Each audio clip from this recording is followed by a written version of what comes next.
Esto es así. Sí. Yo hablo fuerte directamente. No tengo micrófono, nada. Hablo fuerte para los que están conectados. No importa. Yo sé. Ustedes me están viendo. No, igual todavía no empezó a grabar. Vos tenés que tener abierto el micrófono. ¿Sí? Sí. Bueno. Acá están ya los chicos. Sí, ya nos Perfecto. están escuchando. Bueno, perdonen porque hay toda una serie de problemas técnicos. Entonces, problemas técnicos acá y problemas técnicos en Victoria, que es donde está Alejandra Busaglo y que justamente también se quedó sin internet. Entonces vamos a estar viendo a ver si se conecta con los datos y la mar en coche. Lo importante de esto es un poco que esta temática que vamos a tratar hoy, referida al tema de la feminidad en la arquitectura, o si se quiere, a la apuesta del género, o a la apuesta de justamente de lo que fue muchas veces anulado directamente, no tenido en cuenta, temática que creo que tendría que ser obligatoria y no discutida, o sea, no tiene que estar ni tratando de meterse, sino que tendría que ser naturalmente incorporada en todo lo que es la currícula académica de la universidad y de nuestra facultad en particular. Bueno, ese esfuerzo medianamente tratamos de ir haciéndolo en cada una de las historias y creo que podemos ir haciendo o tomando de alguna manera partida en esto y ustedes llegar mucho más conscientes de estas cuestiones, como también de las minorías, como también de las desigualdades, como también de tantas otras cosas que ocurren y que suceden. Yo solamente lo que hago es la presentación de Alejandra Busaglo, que es docente e investigadora de acá de la facultad, es arquitecta y doctora en arquitectura, profesora adjunta del proyecto final de carrera, coordinadora académica y profesora del taller de proyecto final de la maestría de arquitectura del paisaje, sucediéndola acá a la doctora arquitecta Viviana Ciputi. Es docente e investigadora de acá, ha coordinado mesas, disertado en congresos, workshops nacionales e internacionales, tiene numerosas publicaciones, dirigió el área de Derechos Humanos de la Facultad de Arquitectura, Planeamiento y Diseño desde el 2006 hasta el 2011, dirige optativas vinculadas a esta temática que estamos hablando y otras, docente del Taller Sur y del espacio curricular optativo Feminismo, Arquitectura y Territorio, responsable del programa Memorias Situadas de la Secretaría de Derechos Humanos de la Universidad Nacional de Rosario entre el 2019 y el 2021, y cofundadora con Daniel Biut, no solo del estudio de arquitectura, sino de Arquitectura Sur colectivo y del estudio profesional que ellos comparten. Bueno, dicho todo esto, ahora estoy esperando, o estamos esperando, que Alejandra aparezca y veremos a ver qué es lo que nos dice. O si no, yo la llamo.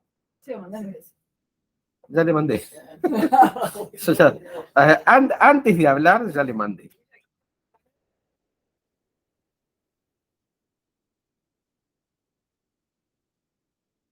La llamo. Vamos a estar llamándola.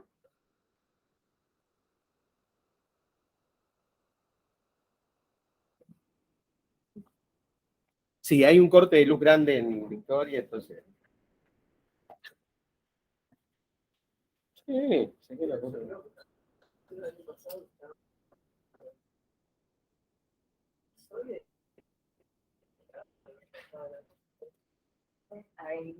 No, a mí no me sale.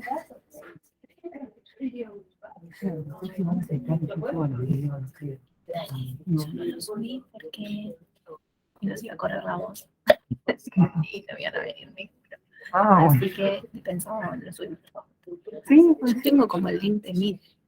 Sí, porque hay que buscarlo, hay que cargarlo Sí. y poder editar el segundo. Sí. O no te he visto pasar acá. Yo lo intenté en la de connotativa. No. Si quieres, te doy directamente.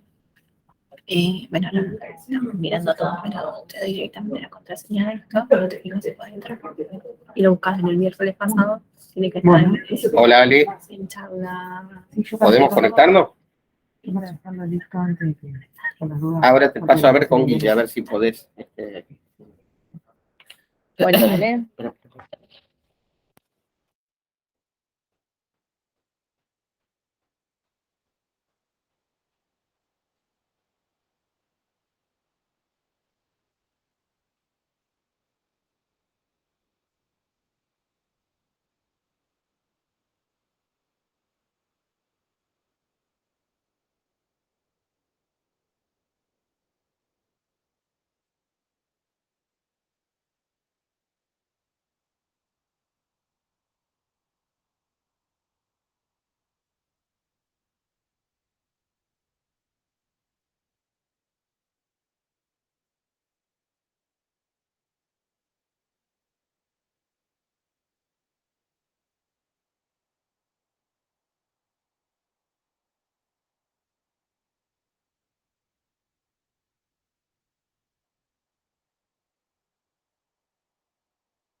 ya te estamos viendo. Ahí estoy. ¿Me escuchan? Ahí está. Bueno, yo corto la llamada. Bueno, no sé si me escuchaban. ¿Me están escuchando? Hola. No sé si me escuchan. Acá por el Meet, sí. Ah, bueno, me están escuchando. Bueno, empiezo, ¿eh? Está muy raro esto porque, bueno, estoy sin internet, es medio fría la cosa, pero bueno, contarles que primero lo que quiero es agradecer la invitación a participar de este ciclo de charlas de la cátedra de Gabriela Sorey. Yo tengo una presentación que vamos a ver hasta dónde puedo llegar con el problema que estoy de conectividad. Pero bueno, en principio comparto ya, si les parece.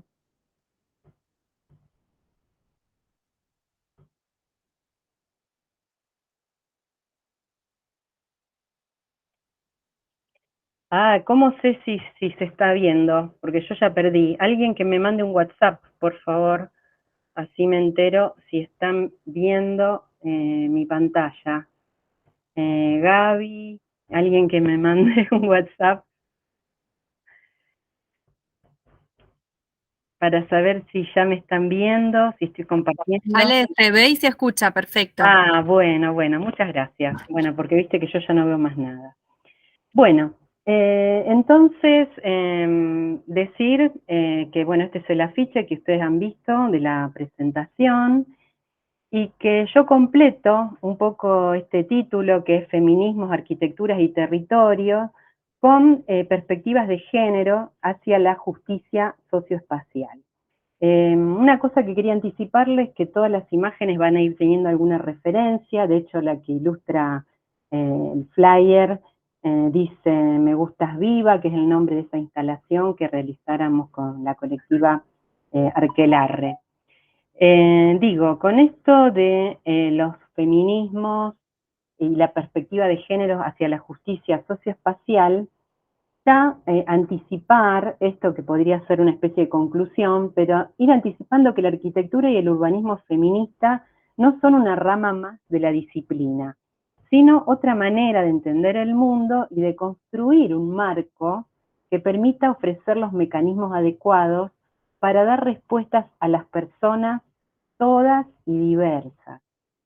Por eso es que aparece esto de la clave de la justicia socioespacial. Porque la pregunta sería, ¿son las perspectivas de género y los feminismos una clave hacia la justicia socioespacial y territorial? ¿Los espacios que habitamos son neutrales? Y acá aparecen estas lentes que tienen que ver con esos filtros con los que miramos y seleccionamos la realidad, y desde los feminismos hablamos en clave de desnaturalizar. Desnaturalizar que tiene que ver con hacer extraño eso que es cotidiano, que parece que es así, que siempre fue así, que es ley de algún modo, y que son construcciones, ¿no?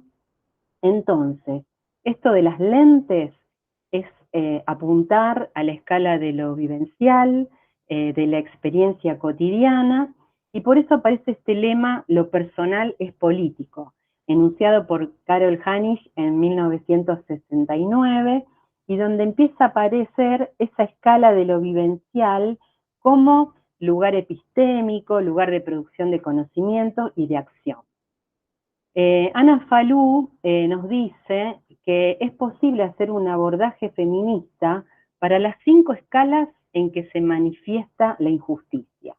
Y estas 5 escalas que siempre digo relacionemos permanentemente con la arquitectura, los espacios que habitamos y producimos desde el proyecto, son el cuerpo, la casa, el barrio, la ciudad y la tierra.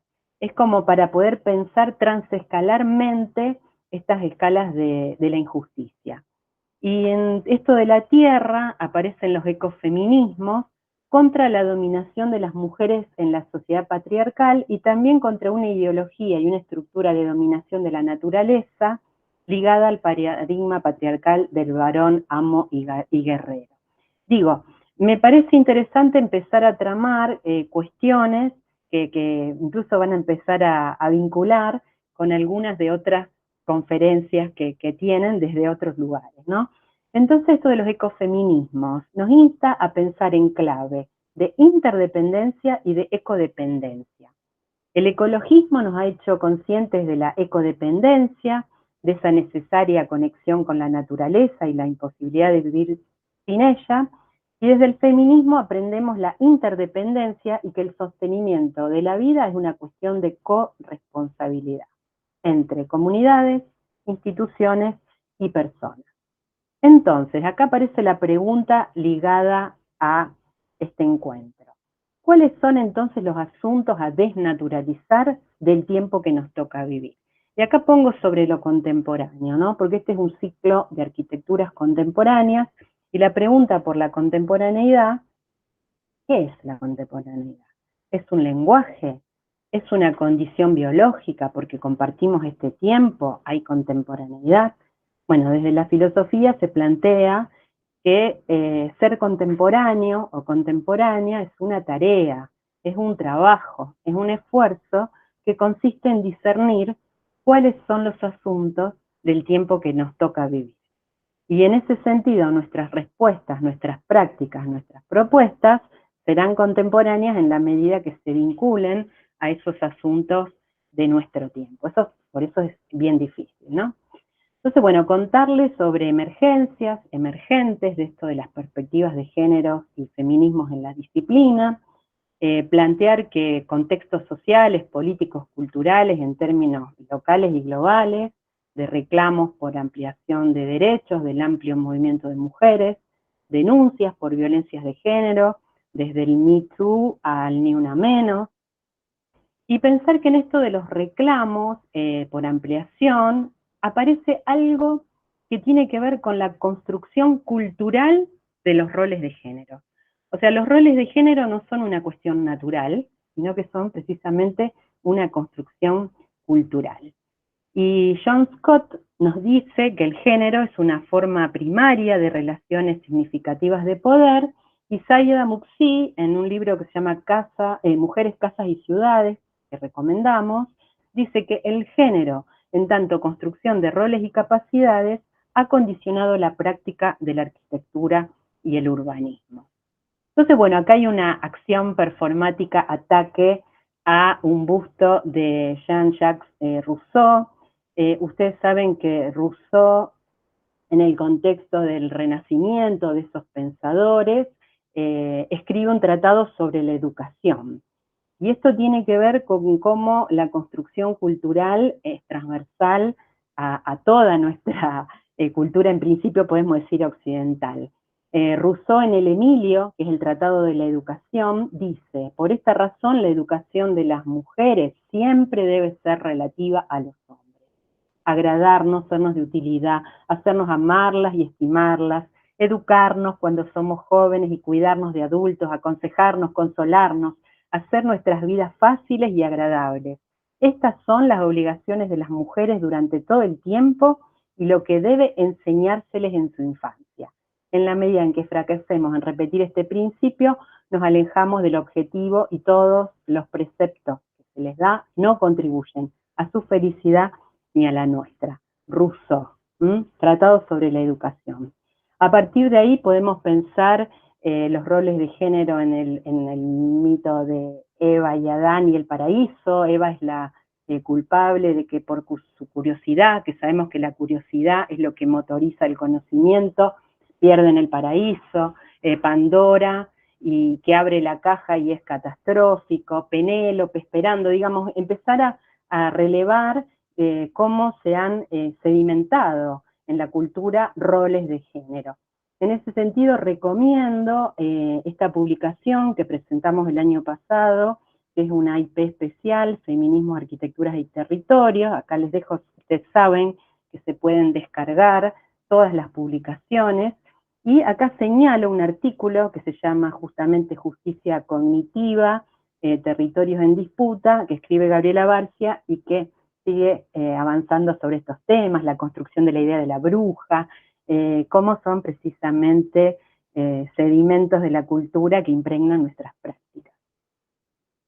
En ese sentido es interesante ver este interior doméstico premoderno, donde varones y mujeres conviven dentro de ese espacio doméstico, realizando tareas ligadas a lo que se llama trabajo productivo y trabajo reproductivo.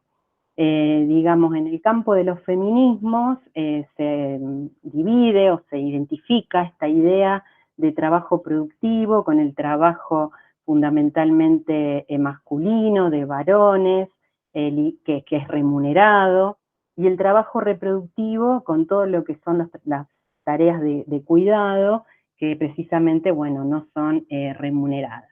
Pero en este interior premoderno aparece esa convivencia, del mismo modo que en esta pintura de Bruegel también, retratando la ciudad medieval, que nos enseñaron que era caótica, ¿no?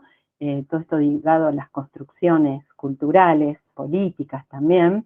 Está esta convivencia de lo productivo, lo reproductivo, varones, mujeres, infancias, y un ideal que ya aparece en la ciudad del Renacimiento, donde aparece esta perspectiva central, este control sobre el espacio, estos sujetos que empiezan a ocupar de manera ordenada, que son fundamentalmente varones ya en el espacio público. Y acá yo me hago un machete, digo modernidad y lo claro y distinto cartesiano. Cartesiano me refiero a René Descartes, que planteaba lo claro y lo distinto como vocación filosófica, esto de desambiguar, esto es blanco, esto es negro, esto es blanco, esto es mujer, esto es varón, que es toda la dualidad cartesiana que ha impregnado nuestros modos de proceder también.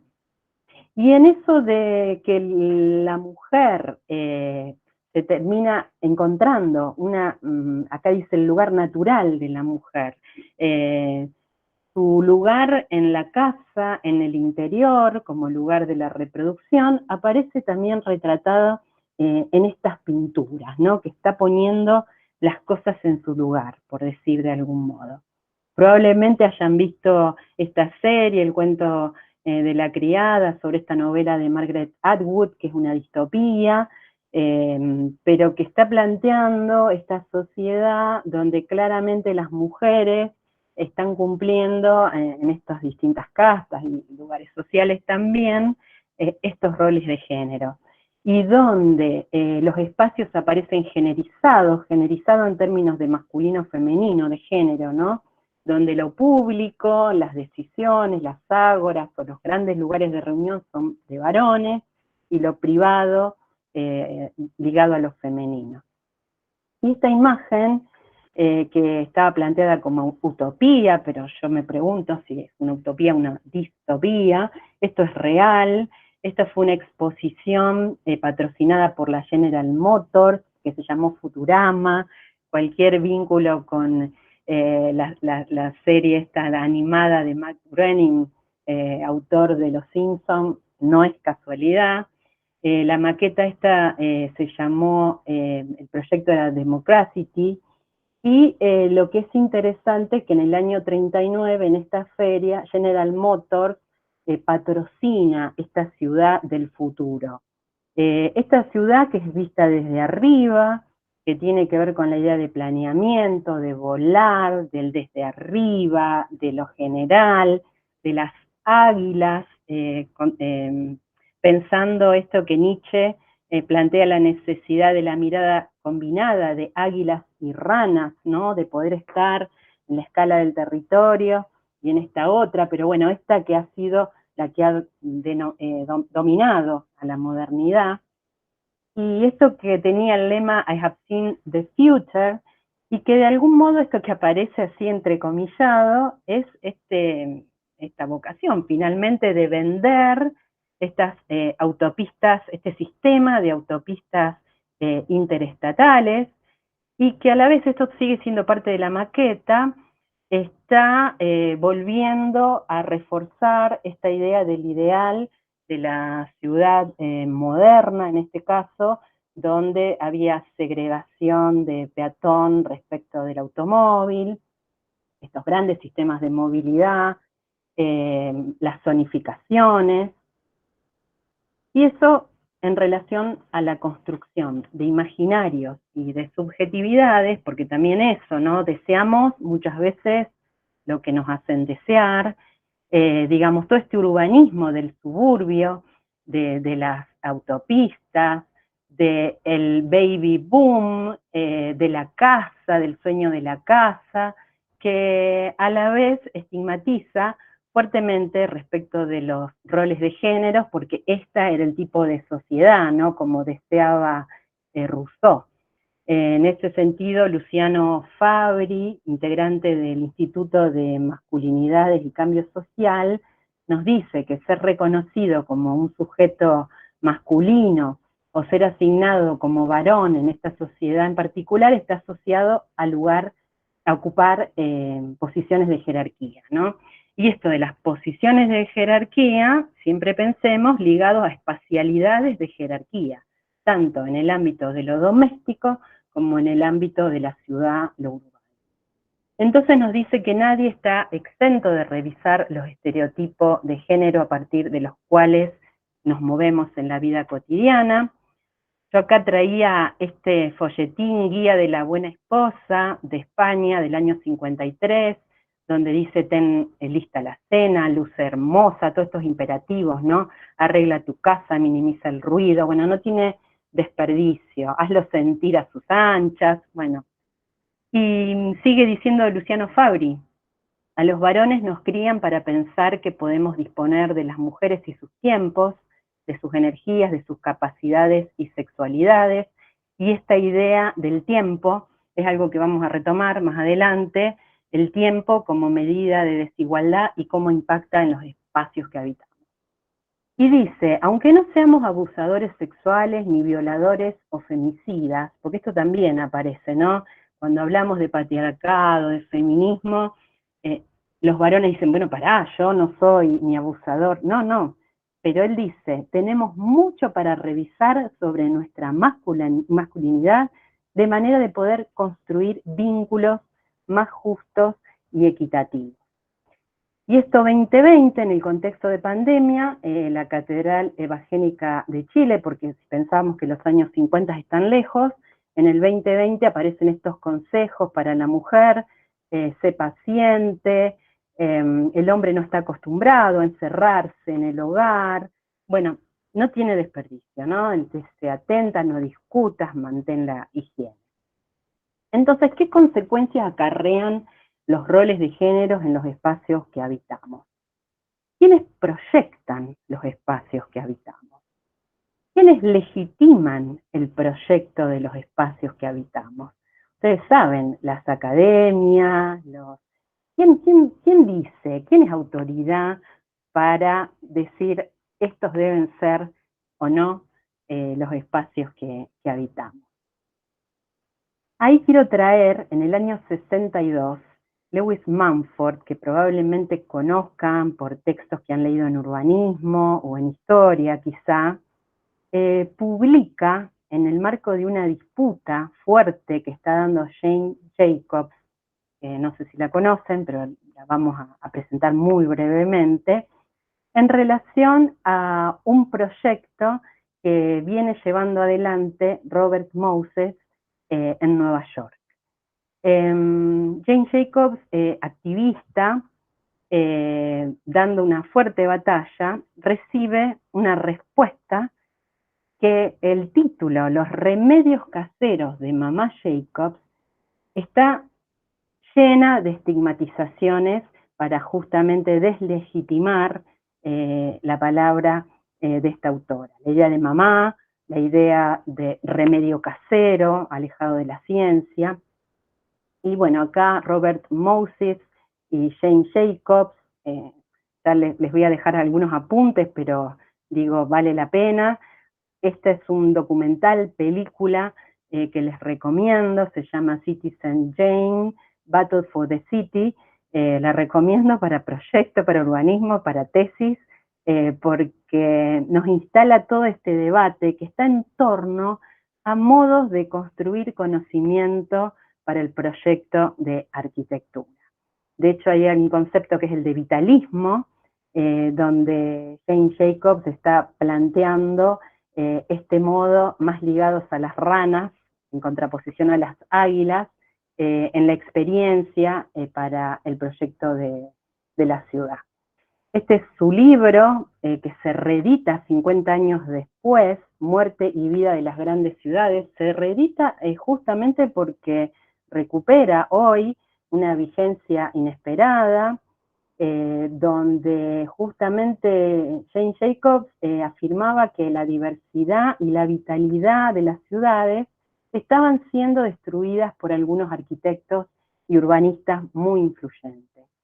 Robert Moses y la tabula rasa, y esta Washington Square Park con una vitalidad que el proyecto de Moses, que esto lo traigo y recuerden la Futurama, viene con estos principios de la segregación de peatones respecto del automóvil. Ven esa perspectiva donde no hay una figura humana, no hay un cuerpo. Afortunadamente se canceló ese proyecto, pero acá les señalo, hay un artículo que se llama Arquitecturas y Urbanismos Activistas, Jane Jacobs en Washington Square Park, que lo escribe Ana Gurmendi, recomiendo. Después, en relación a emergentes y emergencias en los contextos culturales disciplinares, podemos ver que en el campo de todas las disciplinas y saberes es un momento de atención a esa invisibilización. Pensamos en medicina, por decir algún campo, donde el cuerpo de la mujer fue muy poco explorada, se conoce poco del corazón de las mujeres. Bueno, no me voy a meter en la medicina, pero digo, esto atraviesa todas las disciplinas. En el campo particular de la arquitectura y el urbanismo, tanto a nivel internacional como local, hay una atención a esa invisibilización que se registran algunos motivos. ¿Por qué se invisibilizan, no? A veces hay una apropiación directa de ese conocimiento. ¿Por qué? Porque, bueno, la mujer era colaboradora o era la esposa, o entonces queda el arquitecto varón en la historia, porque se omiten referencias o experiencias. Es llamativo eso, como en algunos casos en bibliografías encontramos que hay una producción asociada de varones y mujeres, y en la publicación que sigue se omite el nombre del varón, y otras veces que en producciones colectivas el genérico masculino gramatical suele también invisibilizar las participaciones de las mujeres. Recomendar este blog, Un día, una arquitecta, que inició en 2015, y se propuso cada día reponer una biografía que no solo daba cuenta de esa cuestión más personal y de contexto, sino del tipo de producción y de aporte que hacían estas mujeres a la arquitectura. Por ejemplo, Eileen Gray, que seguramente no la conocen, pero es autora de la primer casa racionalista, que fue atribuida a Le Corbusier, la E1027, la recomiendo, porque incluso Le Corbusier hizo un mural, medio como que intentó también apropiarse de la autoría. Lily Reich, que es coautora con Mies van der Rohe, del Pabellón y de otras obras de Barcelona, pero probablemente no la conozcan. Anne Ting, una enorme geómetra clave, necesaria para la obra de Louis Kahn y que no la conocemos. Margaret Jutely-Hotsky, que ya la vamos a retomar, invisibilizada su labor en la obra atribuida exclusivamente a Adolf Loos o a Ernst May en Frankfurt. Aino Marcio, invisibilizada por ser la esposa de Alvar Aalto. Llama la atención porque esto, en este caso sucede que se han registrado diseños fundamentalmente de mobiliarios, donde hay coautoría y después se va sacando esta participación. O Elisa Alto, que es la segunda mujer, muy especialista en las texturas, en esa cuestión textil sensible de la obra que nos gusta de Alvar Aalto, y que ella particularmente era la encargada de estar en las obras para registrar eso. Lo mismo podemos pensar de Charlotte Perriand y Le Corbusier, Delfina Galvez Bunge, Amancio Williams, Denise Scott Brown, invisibilizada, Robert Venturi, obtiene un Pritzker en soledad, siendo que son coautores no solo de la obra arquitectónica, sino de la producción de textos, como Aprendiendo de Las Vegas, donde esa mirada ligada a lo cotidiano, a lo popular que aporta Denise Scott Brown es clave. Carmé Pinós y Enrique Miralles, Solano Benítez con Gloria Cabral, reponerlo de la Casa del Puente, la Casa sobre el Arroyo, que fue hasta hace nada atribuida exclusivamente en las bibliografías a Amancio Williams, y donde en estas búsquedas vemos que tanto en los carteles de obras o incluso publicaciones de nuestra arquitectura de la época aparecen coautores, ¿no? Y ahí la vemos a Delfina controlando, revisando las armaduras. Y esta foto, que se la pedí a un tesista que trabaja la obra de Amancio Williams, en donde yo no puedo dejar de ver a Delfina, vestida de blanco, mirando esta maqueta de gran escala, de estas cáscaras, y él hablaba solo de Amancio, ¿no? Y Amancio está allá, al lado de la escalera, yo casi que no lo veía a él, no se trata de eso, ¿no? Pero digo que podemos ver lo que conocemos. Es tremendo, pero lo que no conocemos se vuelve invisible. O esto, por ejemplo. En el 2014, la BBC de Londres destaca a The Architects más famosos, y pasa esto, ¿no? La photoshopean a Patty Hopkins. ¿Por qué? Porque además de socia, es la esposa. Entonces, de repente, la foto quedaba mejor con todos estos varones.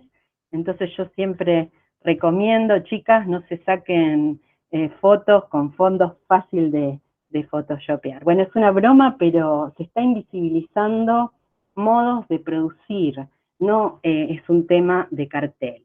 Benito Mussolini decía, la mujer debe obedecer, la mujer es analítica, no sintética.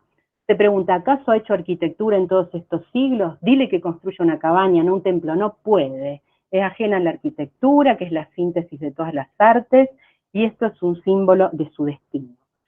La respuesta a esta pregunta es no, si nos faltan toda esa otra información. Entonces, una respuesta afirmativa a esta pregunta cambia, y la inferencia termina siendo totalmente falsa, ¿no?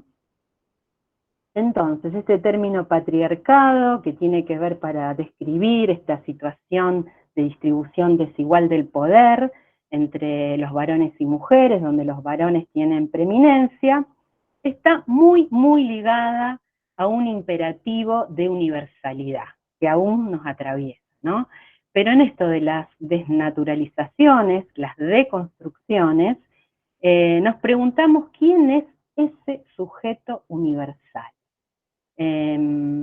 Las feministas plantean que el universal es un B corta AHA, que significa burgués, hay una cuestión de clase, blanco, una cuestión étnico-racial, varón, una cuestión de género, adulto, no es ni infancia ni adulto mayor, heterosexual, ligado a su sexualidad, y la A empieza a aparecer de atlético, ¿no? No tiene ninguna discapacidad. Digo, cuando estamos pensando en ese sujeto universal, es un ideal como la ciudad ideal renacentista. Entonces aprendimos con este libro, el Neusfer, el arte de proyectar arquitectura, donde el ombligo del hombre está en el centro, el modulor, la medida de todas las cosas, y la necesidad de construir ese orden patriarcal. Acá aparece esta modulora, medio afro, y tensando o aflojando esas líneas, y pensar y proponer un trabajo proyectual de acción ligado a la complejidad de la vida cotidiana, que exige atender a lo situado, a la situación, el conocimiento situado es un invento, digamos, de las mujeres, ¿no? Que ahora se habla tanto de conocimiento situado. Y el trabajo inductivo, que va de la experiencia a la producción, no desde un universal, desde donde se infieren resultados esperados. En vez de estas cuestiones son claves porque tienen que ver con los modos en que producimos, proyectamos. Entonces, el derecho a la ciudad desde diversidad de géneros, sin roles estigmatizantes. Entonces configuran ciudades distintas. El derecho a la ciudad desde la diversidad de usos.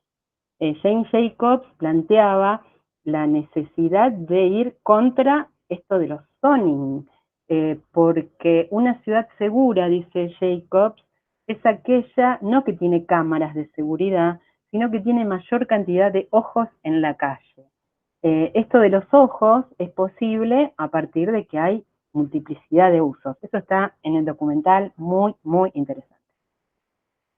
Y el derecho a la ciudad desde la diversidad de los cuerpos. O sea, ¿qué cuerpos habitan tus proyectos? No sé si se alcanza a ver, pero acá lo que les estoy compartiendo son unos bloques para el CAD, que es vectorvolt.org, que tiene que ver con que estos bloques, otra vez, estamos trabajando con ese hombre de Vitruvio, universal, neutral, etcétera, o podemos pensar en diversificar también la visualización arquitectónica con cuerpos que están subrepresentados. Y no solo se trata otra vez de un tema de cartel, ¿no? Sino de los espacios que podemos imaginar, los soportes, a partir de las diversidades.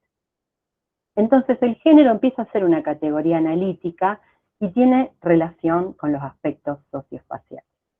Como les decía, el tiempo como medida de la inequidad y la necesidad de deconstruir el uso de los espacios públicos y domésticos en relación al tiempo que está naturalizado según los sexos. Quiero traerles algo. Estas son unas coreografías de la vida cotidiana o las danzas de la ciudad que proponen Jacobs y Franziska Ullmann en una reflexión sobre las distancias, en donde registra que un varón con solo trabajo productivo, en el gráfico de la izquierda, va de la casa al trabajo productivo o de la casa a sus actividades propias. Una mujer con trabajo productivo sin hijos a cargo tiene su trayecto al trabajo productivo, a las actividades propias, pero tiene una vueltita porque hace compras, ¿no? Se supone que los varones compras, digamos, ligados a estas tareas de cuidado o reproductivas que por lo general el varón las tiene resueltas por otro lugar. Y este otro esquema un poco más complejo, mujeres con trabajo productivo, hijos a cargo, donde está de la casa a la escuela, de la escuela actividades extraescolares, de la escuela al trabajo productivo, actividades de soporte de la vida familiar, porque las mujeres muchas veces cuidan familiares, resuelven trámites para adultos, adultas mayores, las compras. Entonces, digamos, cómo todo este circuito o danza, coreografía de la vida cotidiana, posibilita pensar, acá este es un ejercicio en donde a partir de unas encuestas y sobre un mismo lugar, entrevista a mujeres de distintas edades, aparecía esto de los valores de proximidad, de equipamiento, servicio, cosas que con la pandemia retomaron también una vigencia inusitada, porque esto de los negocios de proximidad, los equipamientos de proximidad, cobró otros sentidos, ¿no? Pensar el sistema de movilidad, las redes de cuidado. También en el contexto de confinamiento, pensar esas coreografías en los espacios cotidianos, esta posibilidad de gestión de la intimidad, que es mucho más difícil para mujeres que varones. Hasta no hace mucho, en el espacio, en las unidades habitativas, en el espacio doméstico, estaba previsto una biblioteca, un escritorio que era del padre de familia, ¿no? Y bueno, ahora vamos a ver el tema de los lugares de las mujeres otra vez. Entonces decimos, que las configuraciones urbanas y domésticas también reproducen el patriarcado, porque en su producción se invisibilizan otras experiencias, porque los espacios urbanos y domésticos están jerarquizados, porque hay segregación espacial y funcional en las ciudades, porque se desestiman los valores de proximidad, porque los espacios urbanos y domésticos están predeterminados por roles de género. Acá hay algunas claves para revisar nuestras propuestas. Y en este devenir del proyecto de las casas y las ciudades, me interesa detenerme en estos dos puntos. El segundo, algo estuvimos viendo sobre el efecto de zonificación, Carta de Atenas, roles de género, pero el primer punto, que es este proceso de institucionalización de los cuidados. Es interesante este pasaje de cuestiones que se resolvían en el ámbito de lo doméstico a lo público, en esto que doy en llamar institucionalización de los cuidados en la modernidad. El espacio premoderno incluía en el ámbito doméstico los cuidados ligados a las enfermedades, todo eso después tuvo una institución, los hospitales, todo lo ligado a la enseñanza, después aparecen las escuelas, todo lo ligado a lo laboral, a lo productivo, aparece en las fábricas, así como aparecen las cárceles, aparecen una serie de dispositivos, edificios públicos donde aquello que sucedía, estamos hablando de programas, en el ámbito de lo doméstico pasa a lo público. Pero que hay una de esas actividades de cuidado que queda en la casa, y es la cocina. Es la cocina. La cocina empieza a formar parte de esta experiencia de lo doméstico con una obligatoriedad de rol, y el desafío, acá quiero comentar, de mujeres, acá estamos hablando de 1841, donde Catherine Beecher y Harriet Beecher Stowe, justamente para poder gestionar tiempo, porque de eso estamos hablando también, del tiempo como medida de la desigualdad, son pioneras en revisar las cocinas de los barcos, cosa que después parece como que Le Corbusier lo vio, pero estamos hablando de esta época, porque esas cocinas tenían bien optimizados los espacios de guardados, las medidas, entonces empiezan a explorar proyectos de viviendas en donde las habitaciones tienen usos flexibles, aparecen otra vez los espacios de guardado, que han estado tan ausentes de nuestra reflexión proyectual. Y después podemos brutalmente pensar en la vivienda mínima de los congresos de los CIAM, y les quiero traer a Margaret Jutte-Lihotzky, que les comenté. Ahora vamos a ver la cocina de Frankfurt, que es un proyecto de ella en este conjunto de vivienda, que insisto, siempre le decimos de Ernst May, pero la quiero traer también no solo por la cocina, sino porque ella ya está planteando que el habitar involucra instituciones para la infancia, escuelas, bibliotecas, ambulatorios, dice lo que se llama edificación social. Esto es muy novedoso en esos tiempos, ¿no? Donde pensar conjunto de vivienda era pensar en vivienda como uso exclusivo. Y acá aparece Jacobs, que nos habla de la necesidad de los ojos en la calle, de los espacios de cuidado, digamos, cómo estas mujeres están incorporando nuevos programas. Bueno, esta es la cocina, la de Frankfurt, que digo, y me parece interesante toda esta coreografía también ligada a optimizar estos espacios. Acá las feministas tienen todo un debate, porque si es otra vez, bueno, las mujeres con las cocinas, pero esta obsesión aparece justamente porque este dispositivo de cuidado, al no sacarse del ámbito de lo doméstico, empieza a restringir derechos, ¿no? Pero bueno, es como que aparece esta especialidad en las cocinas, como Charlotte Perriand, que hace este prototipo de la cocina que después va a ser la de la unidad habitación de Marsella, ¿no? Le Corbusier. Pero Charlotte Perriand está, no sé, en alguna letra chica, no la registramos. Y esto que fue tremendamente revolucionario de Melusina Fay Pierce, que fue pensar las viviendas sin cocina. Si había posibilidad de centralizar ese mantenimiento doméstico desde una actividad cooperativa, ¿no? En algunos casos se piensa como cooperativa, en otras como hay un especialista, así como está el médico, como está quien en estas instituciones de cuidado tiene un rol, podía haber eventualmente alguien que se encargue de eso como una actividad institucionalizada, ¿no? Y esto fue también tomado por las ideas revolucionarias, comunistas, fundamentalmente en conjuntos, y es por eso que también se desestimó. Yo acá quiero traer a Ana Pujaner, no sé si la conocen, ella integra el estudio Mayo. Ella justamente plantea que la cocina ha sido utilizada como herramienta política durante el siglo XX.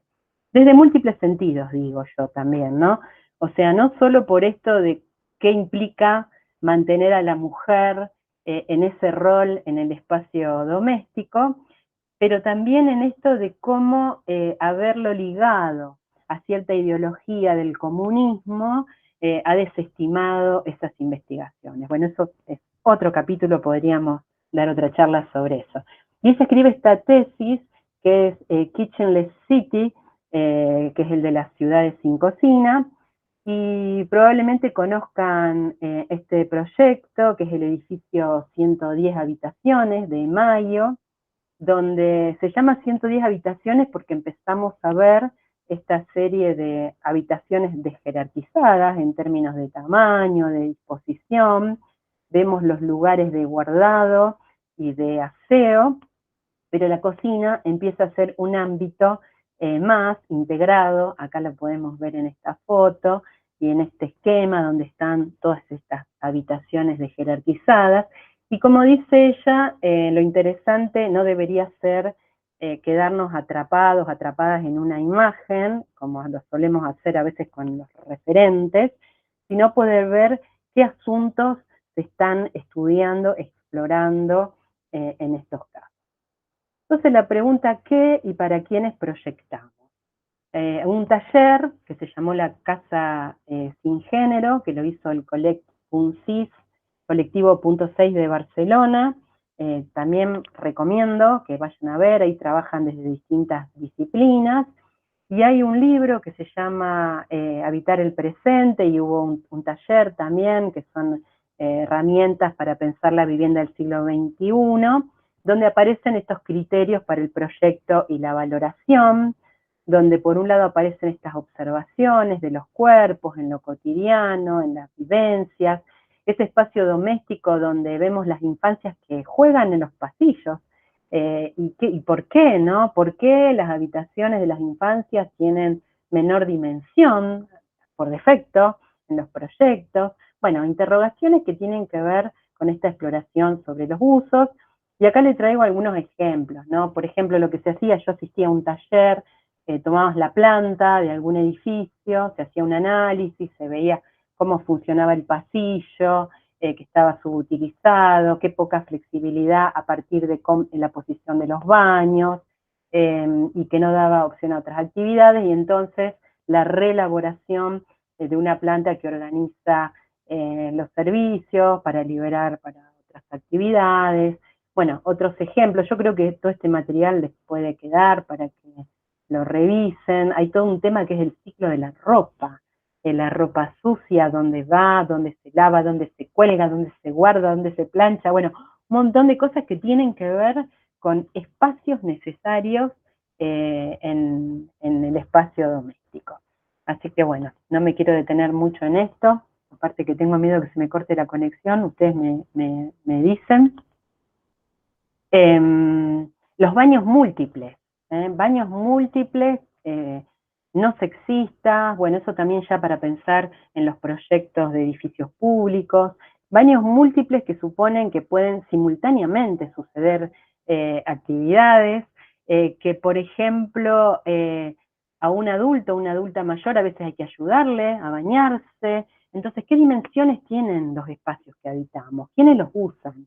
Entonces aparece el cuerpo, la performatividad de los cuerpos en movimiento que definen los espacios, ¿no?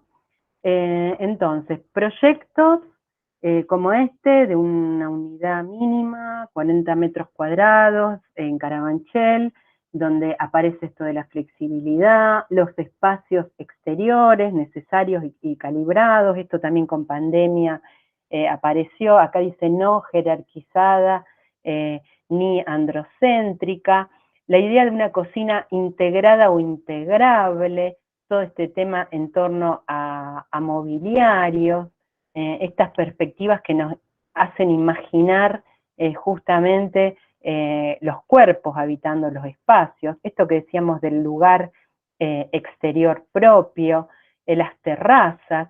Yo no sé si ya estuvo Alejandro Borrachia, pero digamos, cómo pensar el uso productivo desde otros lugares, producción del paisaje comestible, el hábitat multiespecie, bueno, cuántas cosas que nos van a poner en común.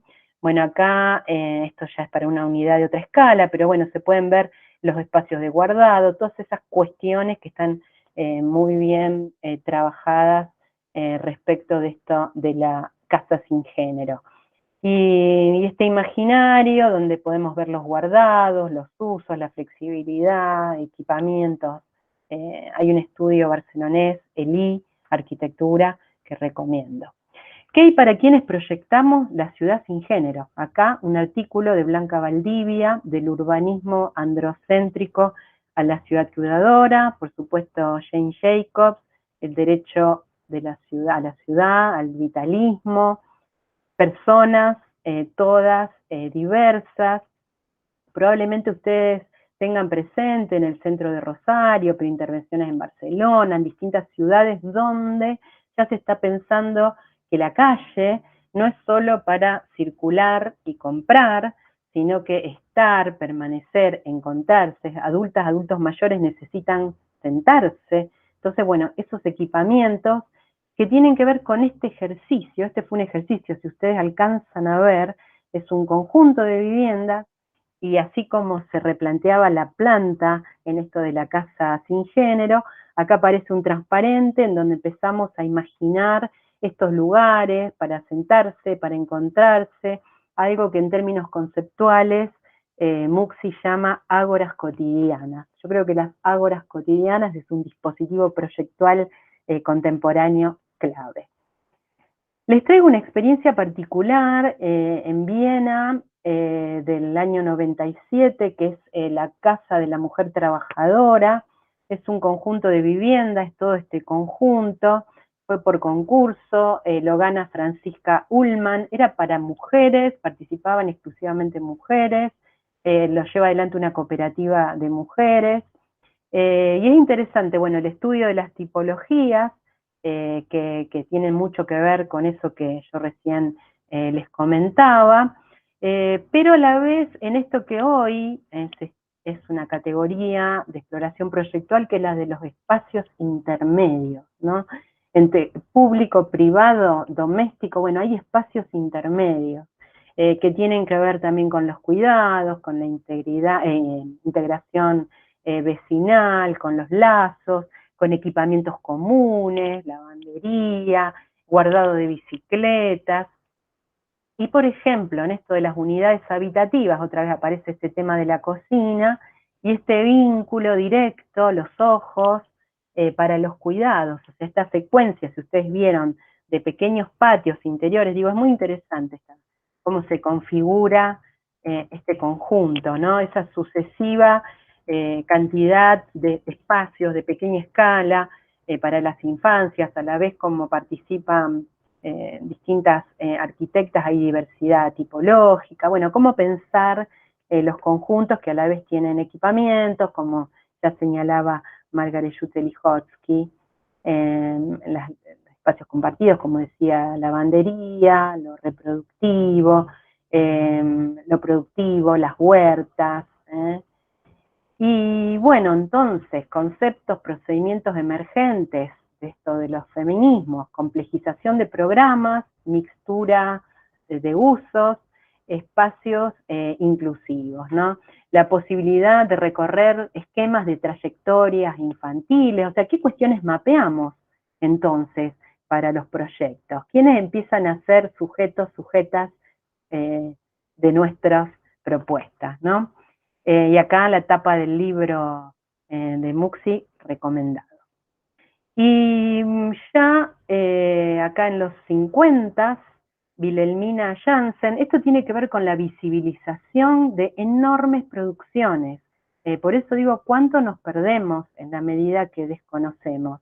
Wilhelmina Jansen trabajaba como parte de una comisión asesora de mujeres en Rotterdam, donde hacían gráficos, evaluaciones de qué pasaba con estos espacios domésticos en las viviendas de uso colectivo del Estado, con metodologías participativas, que es algo que está hoy como de moda, ¿no? Pero sin banalizar la idea de moda, porque Bronislaw Baxo dice que la moda puede ser un indicio de cambio de mentalidad, ¿no? No quedar solo en la banalidad. Bueno, este es un conjunto que se los recomiendo, que está justamente en Rotterdam del año 56, donde aparecen en los programas, porque me parece que hay algo que es clave, que es cómo imaginar programas, usuarios, ¿no? Esto de pensar parejas de adultos mayores, familias monoparentales, y todos estos dispositivos, estos lugares de encuentro que tienen que ver con los lazos y los cuidados comunitarios. Y para terminar, muy rápidamente, les voy a contar algunas acciones ligadas al campo de la docencia, la investigación y fundamentalmente la extensión, diría, ligada a la colectiva feminista Arquelarre. Y tomo esta frase, ¿no? de las disputas callejeras, de las marchas feministas, que dice, porque quiero salir a la calle y ser libre y no valiente. Y si imaginamos esta, ¿no? Una espacialidad en la que tantas mujeres hemos salido a caminar con la llave en la mano por el medio de la calle, ¿por qué? Porque hay un proyecto de ciudad que en las plantas bajas tiene cocheras, que no hay otros usos, ¿no? Entonces, ¿cómo camino a casa, soy libre, no valiente? Bueno, herramientas emergentes, por ejemplo, mapeos transfeministas. En el marco de las marchas, por ejemplo, mapear dónde sos libre, dónde sos valiente. Esta información que está ligada a los procesos participativos posibilita generar políticas públicas, ¿no? Entonces digo, ¿cómo se trama lo lúdico, el diálogo de saberes para este proyecto, estos proyectos que decimos con perspectivas de género? Contarles que con Arquelarre salimos al espacio público denunciando las víctimas de femicidio con una instalación que construimos con materiales propios de nuestra disciplina, con las maderas, con los hierros aleteados, y que poníamos los nombres de pila de las víctimas. También realizamos toda una campaña, No nos borran más, ligado a esto de la invisibilización. Y bueno, y salimos a marchar con estas estacas, algo de esta instalación Me Gustas Viva, que juega con el tema de los abuelos de la nada, y acciones que eran fanzines, con una modulora, esta no es afro, pero donde se denunciaba Eileen Gray, era la socia de Le Corbusier, Lily Reich, era la socia de Mies, nosotras también estábamos, pero insisto, no se trata del cartel, sino de los aportes. Podríamos detenernos en cuál es el aporte de cada una, la Truth Schroeder y la Casa Rietveld,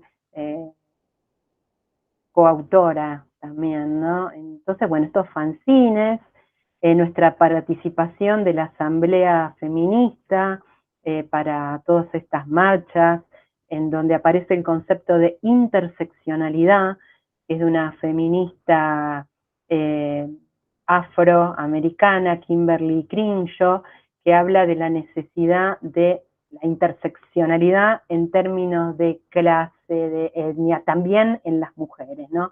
Criticando un posible y real feminismo blanco. Bueno, entonces en estas asambleas hay colectivas villeras, hay organismos ligados a los derechos humanos en términos amplios, organizaciones políticas, y bueno, y el trabajo de las estacas fue visibilizado, y lamentablemente tuvimos que actualizarla quiere decir más víctimas, más estacas, pero en esta asamblea se decidió que Arquelarre marche en primer lugar, empuñando estas estacas.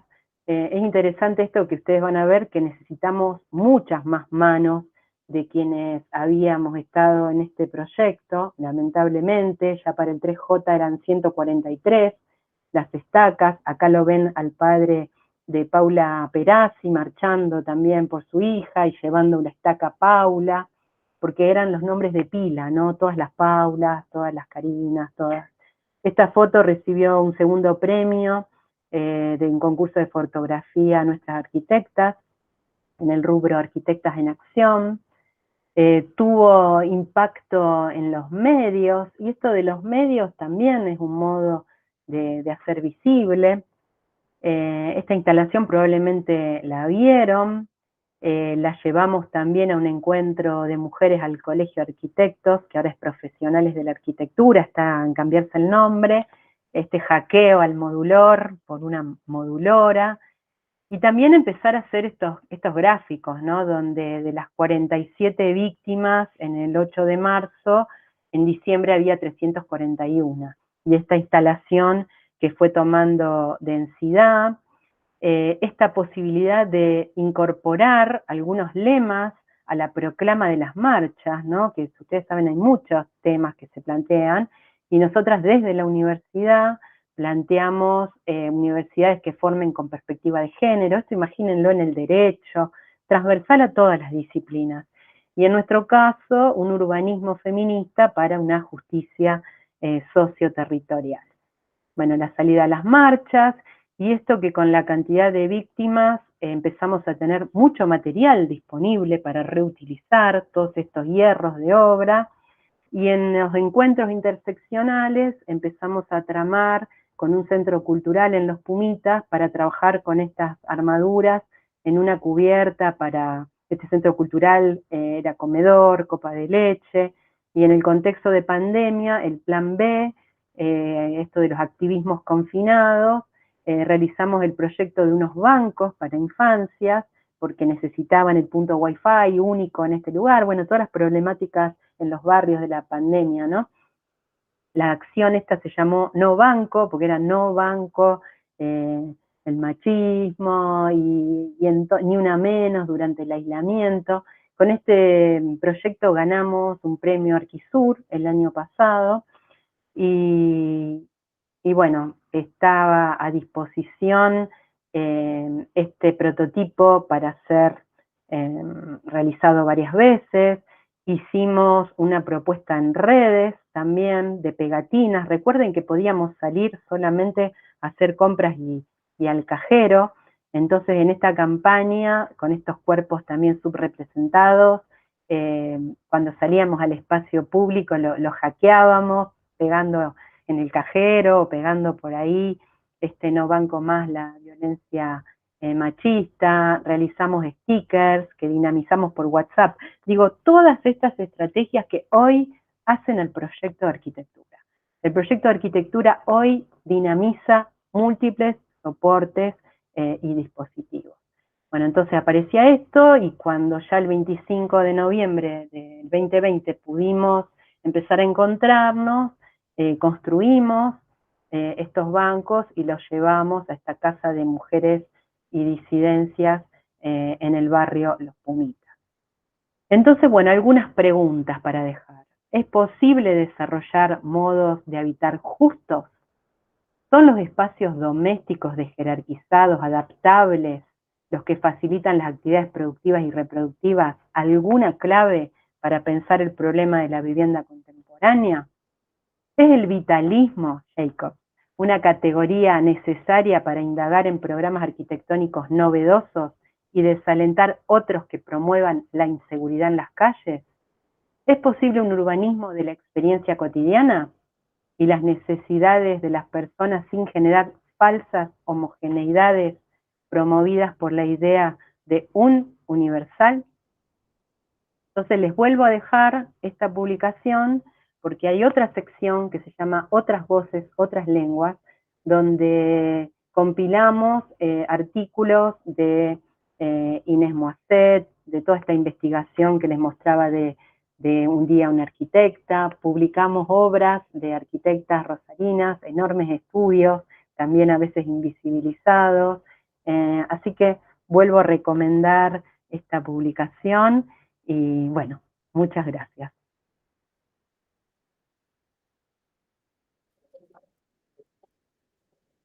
Dejo de compartir.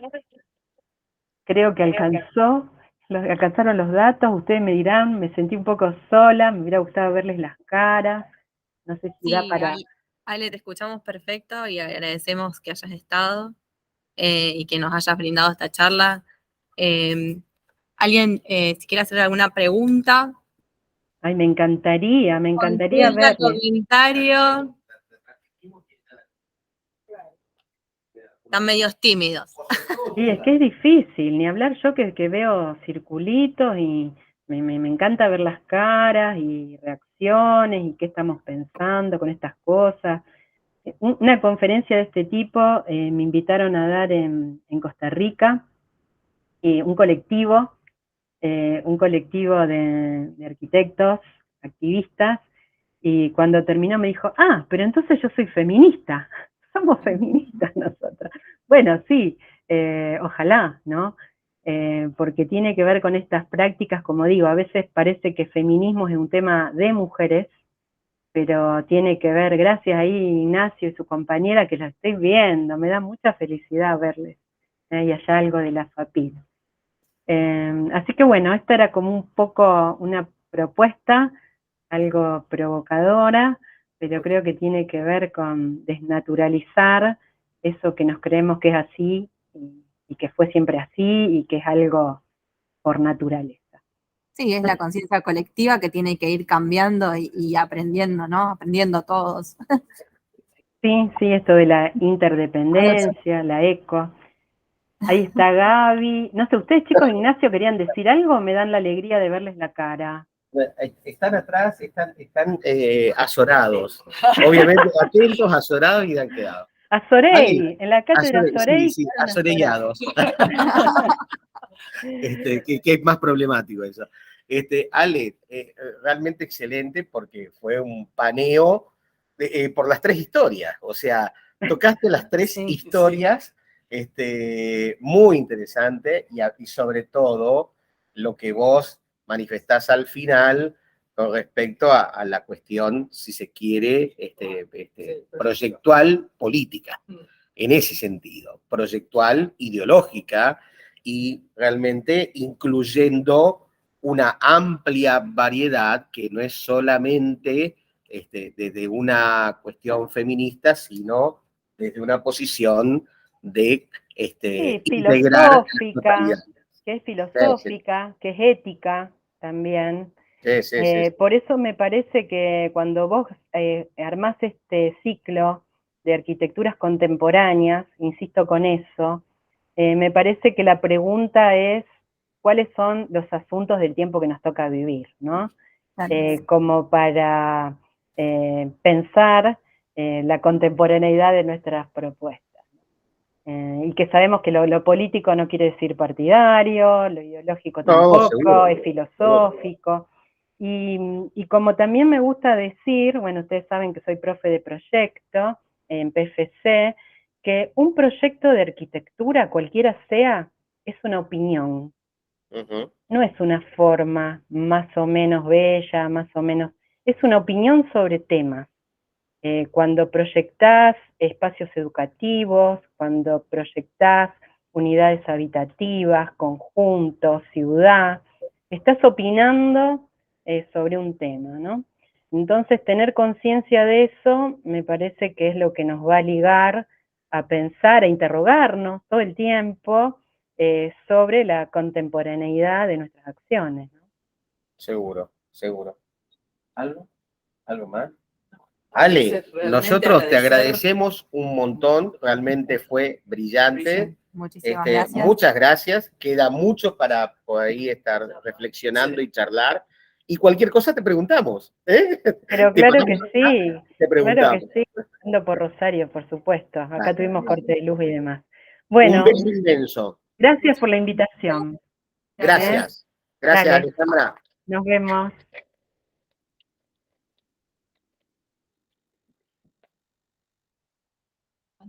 Bueno, realmente excelente, ¿no? Y queda mucho para ver. Realmente una alta densidad y una producción.